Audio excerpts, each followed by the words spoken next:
Hi everyone, आज हम लोग बात करेंगे आईटीसी लिमिटेड की। इसका फंडामेंटल और टेक्निकल एनालिसिस करेंगे और फिर आगे देखने की कोशिश करेंगे कि क्या होने की इसकी प्रोबेबिलिटी है आगे। This video is for education purpose only. Please video को पॉज करके पहले डिस्क्लेमर पढ़ लें। देखिए, जो आईटीसी लिमिटेड है उसका मार्केट कैप 5,16,765 करोड़ है। ये एक लार्ज कैप कंपनी है, निफ्टी 50 में से भी एक ये कंपनी है। ये जनरली देखिए कई सारे सेगमेंट्स में काम करती है आईटीसी।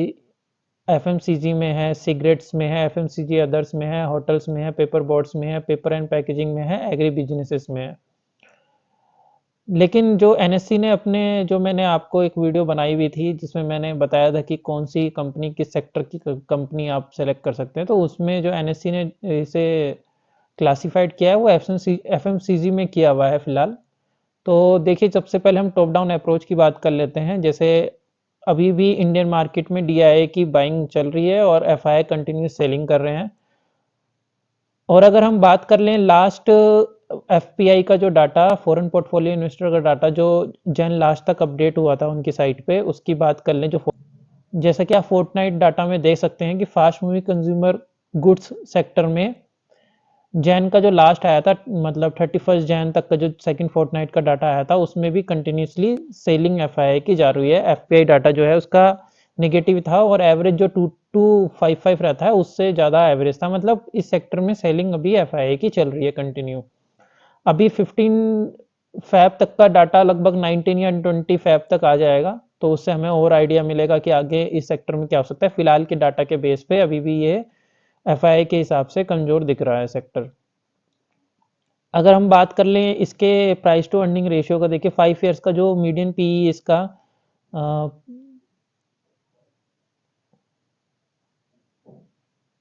मीडियन पीई 22.2 है और ये करंटली अभी अराउंड 27.1 पे ट्रेड कर रहा है। 10 ईयर्स का जो मीडियन पीई है वो 25.8 पर है। उसके हिसाब से भी ये अभी देखिए 25.8 के अराउंड लगभग ही ये है। तो जितना 10 ईयर्स का मीडियन पीई रहता है ना, उतने के आसपास ये अभी ट्रेड कर रही है। मतलब ना ओवर वैल्यूड है ना अंडर वैल्यूड है। 5 ईयर्स के हिसाब से थोड़ी सी ओवर वैल्यूड दिख रही है। प्राइस टू बुक वैल्यू की बात कर ले तो 5 ईयर्स के हिसाब से देखिए मीडियन 5.8 है, उसके हिसाब से ये ओवर वैल्यूड दिख रही है। 6.8 इसका प्राइस टू बुक वैल्यू अभी चल रहा है। अगर 10 ईयर्स की बात कर ले तो मीडियन 6.5 है, उसके हिसाब से भी थोड़ी सी ओवर वैल्यूड है। तो प्राइस टू अर्निंग की बात करें तो 10 ईयर्स के हिसाब से ना अंडर वैल्यूड है ना ओवर वैल्यूड है स्टॉक। 5 ईयर्स के हिसाब से थोड़ा सा ओवर वैल्यूड है। प्राइस टू बुक वैल्यू की बात कर लें 5 ईयर्स के हिसाब से और 10 ईयर्स के हिसाब से थोड़ी सी ओवर वैल्यूड दिख रही है। अगर हम इस सेक्टर में बात कर ले, देखिए इस सेक्टर में देखिए यहाँ पर आईटीसी है, ये गोदरेज फिलिप्स, इन्होंने एफएमसीजी का नहीं लिया, इन्होंने सिगरेट्स की कंपनी के साथ में इसका कंपैरिजन किया हुआ है कि कितना कितना पी चलता है। एक्चुअली में इस सेक्टर में देखिए, क्योंकि कई सारे सेक्टर में एक्टिवेट है, मतलब कई सारे सेक्टर में इसका कारोबार है, तो जनरली एक कंटिन्यू मतलब केवल एक सेक्टर के साथ इसे कंपेयर करना थोड़ा सा मुश्किल है कि एक सेक्टर की कंपनियों के सामने हम इसको कंपेयर कर सकें। अगर हम सेल्स नंबर की बात कर लें, सेल्स नंबर देखिए जनरली क्या होता है, सितंबर से दिसंबर में जनरली क्या है, देखिए यहाँ पर इंक्रीज हुआ था 7,108 से 7,705। लेकिन यहाँ पर क्या डिक्रीज, यहाँ पर लगभग 600 करोड़ 600 करोड़ लगभग डिक्रीज हो गया सितंबर से दिसंबर में।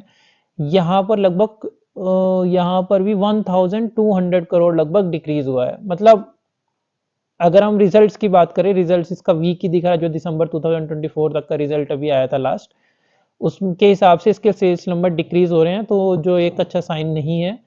अगर हम ईयर ऑन ईयर ग्रोथ की बात कर लें तो दिसंबर 2021 में 30.8% की ग्रोथ थी, वो डिक्रीज होकर 3.49% की हो गई। फिर तो ये नेगेटिव में चली गई थी, -2.88। वहां से थोड़ा सा रिकवर किया इसने 9.28। मतलब ये यहाँ से तो इसने सेल्स नंबर में रिकवर किया। Year on year sales number थोड़ा सही दिख रहा है, लेकिन quarter on quarter sales number अभी भी वीक है काफ़ी ज़्यादा। ऑपरेटिंग प्रॉफिट मार्जिन की बात कर लें तो दिसंबर में देखिए उसका ऑपरेटिंग प्रॉफिट मार्जिन जनरली 33%, 38% यहाँ दिसंबर 2022 में था।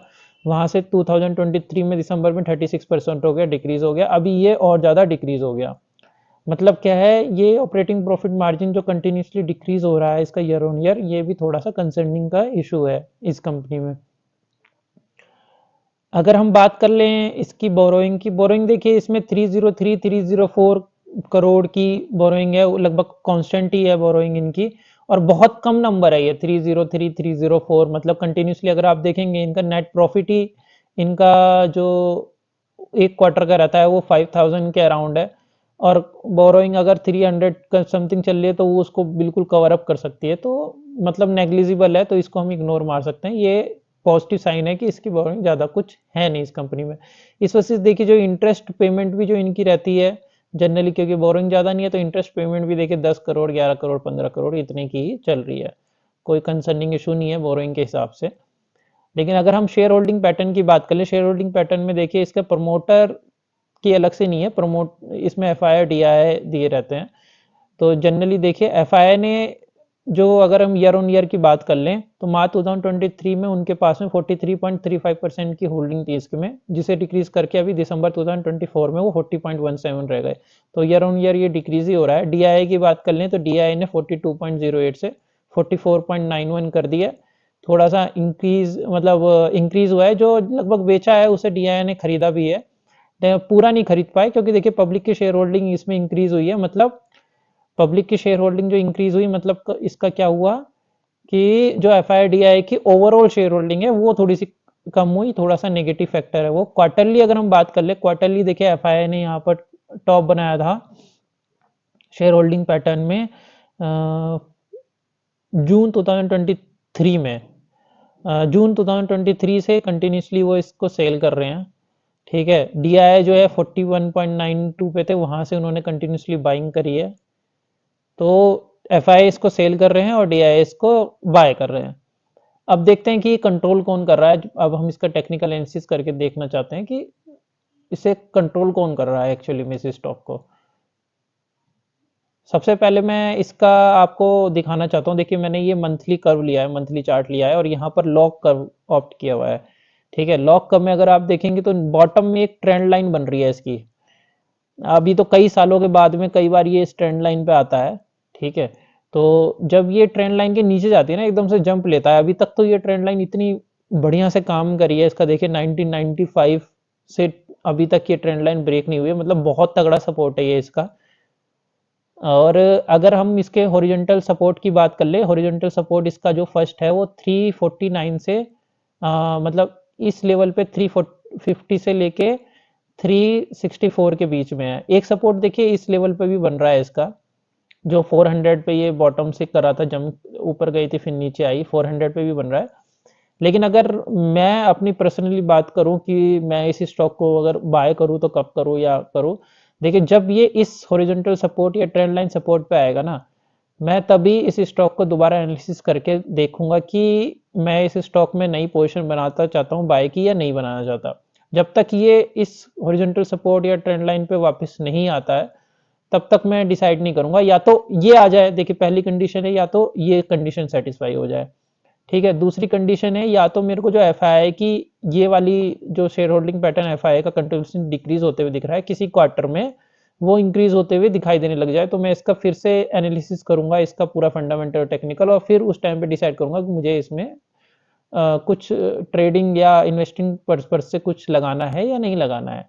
फिलहाल मैं इस स्टॉक में अभी ना तो बाय और ना सेल कर रहा हूँ पर्सनली, लेकिन जस्ट मेरे को दो में से कोई एक कंफर्मेशन चाहिए, या तो ट्रेंड लाइन पे आए, या जो हॉरिजॉन्टल सपोर्ट है उस पे है, या फिर ये एफ आई है वापस बाय करना चालू कर दे। देखिए पहला केस तो ये है कि जैसे इसमें हमें थोड़ा सा दिख ही रहा है कि थोड़ा सा वीक है, ये वीक होने की वजह से इस सपोर्ट लेवल या इस सपोर्ट लेवल पे ट्रेंड लाइन या इसके सपोर्ट लेवल पे हॉरिजॉन्टल सपोर्ट लेवल पे आ जाए। अगर इसको मतलब देखिए यहीं से ही रनर अप वापस करना है तो सबसे पहले जो रेजिस्टेंस इसको तोड़ना पड़ेगा, जो फ्रेश बाइंग इस स्टॉक में ला सकता है वो तभी आ सकती है जब ये यहाँ से लेके इस लेवल को लगभग ब्रेक करेगा। ये 470 से, ये मान लीजिए 470 से 475 के अराउंड का बीच का एरिया है, ये इस लेवल को ब्रेक कर दे इस रेजिस्टेंस को, तब इसमें फ्रेश बाइंग आने की उम्मीद है।